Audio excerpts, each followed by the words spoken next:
What's up, guys? It's me, Tony G, coming to you finally from a live casino. I'm actually at Live Hotel and Casino. This is episode 73 of my vlog. In this episode, back to some cash poker. There's no tournaments.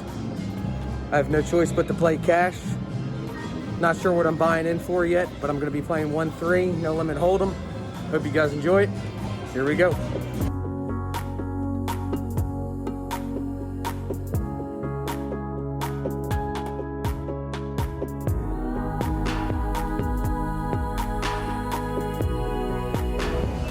So do me a favor, if this is your first time here, hit that like and subscribe buttons. It really helps the channel out a lot. If you're a returning subscriber, thanks for coming back. Appreciate you guys returning. Let's get into the episode.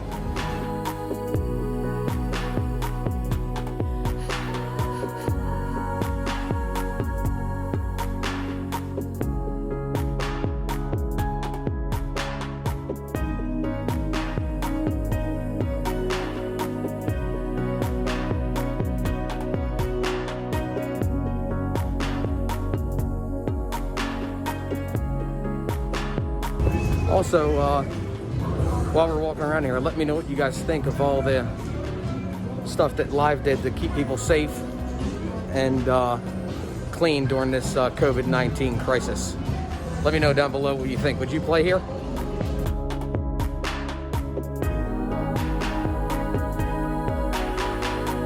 Poker is back in Maryland. It's one of the first places on the East Coast other than Florida. So pumped. Let's go.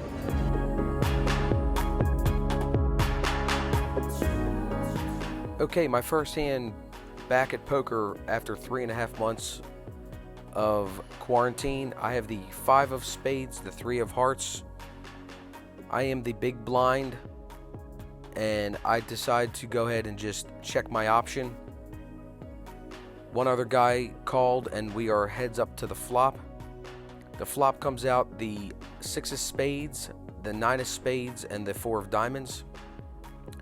Checks all the way around to the turn, and the turn is the ace of hearts.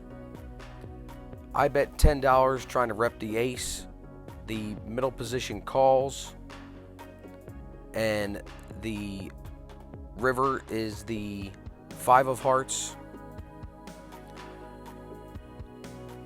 I throw out a bet of $5 now with just a pair of 5s.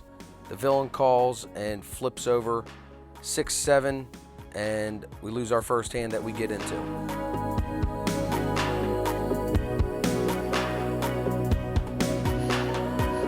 Okay, I lost a couple hands, won a couple small pots, but in this hand I have the king of diamonds, the 9 of hearts.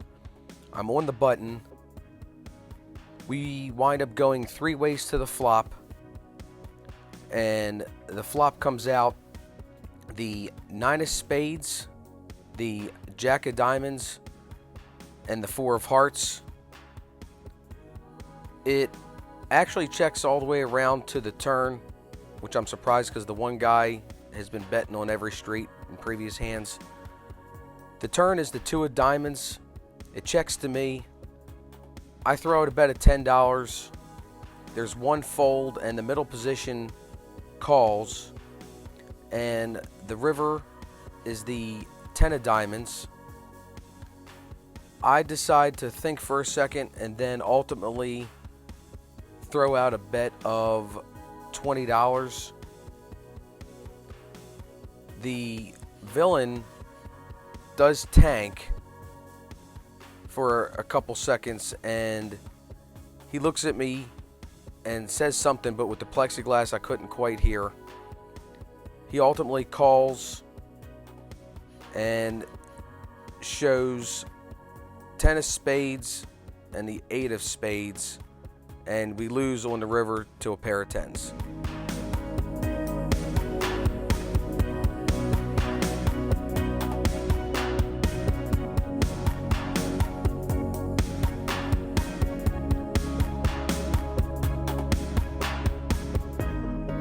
Okay, after being card dead for a while, I have the 2 of diamonds, the 2 of hearts. I am on the button. The cutoff bet's $10. I do call the $10, and the small blind calls the $10. So in total, we have 3 ways to the flop, and the flop is the Jack of Spades, the 7 of Hearts, and the 6 of Hearts. Everybody checks to the turn, and the turn is the 8 of Spades.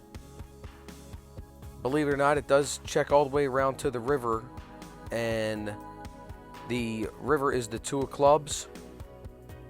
Now the cutoff throws out a large bet of $25 or $30. Can't remember exactly how much, and I think it was 25. And I decide to call, and he mucks face down and says, good call, and we win a decent sized pot.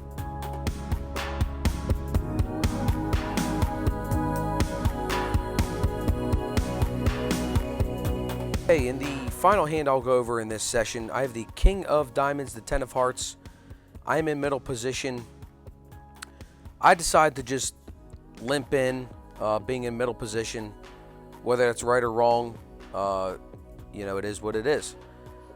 We do go heads up to the flop. Now, mind you, this guy's been bluffing all day, bluffed me a couple times, and then showed me. The flop is the King of Clubs, the 9 of Diamonds, and the 8 of Diamonds. The villain to my right checks. I bet a little small amount of $5. He decides to call, and the turn is the 7 of Hearts. Now, he throws out a large bet of $20 compared to what we've been betting this hand. I think he's representing the straight, again trying to bluff me off the hand.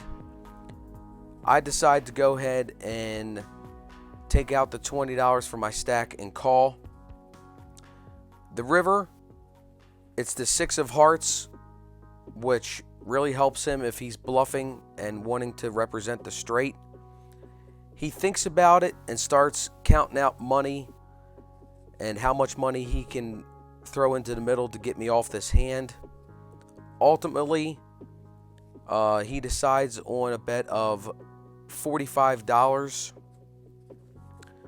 and I think about it for a good 10-15 seconds, and I know he's bluffing, but my gut is telling me otherwise, but he is bluffing. He's got to be. I decide to go ahead and count out my chips and say I call 45. He yells, shit, you got it.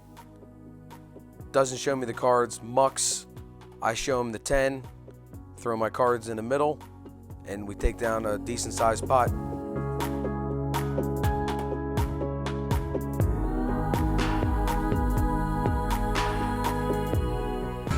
All right, calling it a night.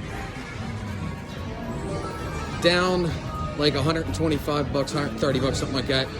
Trying to walk away with some money. I want to try to play another session in a couple days. See how it goes. I hope you guys enjoyed that. If you did, hit that like and subscribe button. I appreciate it. Leave me a comment down below. Let me know how you think I did, what I should have done, what I shouldn't have done. See you guys in the next episode.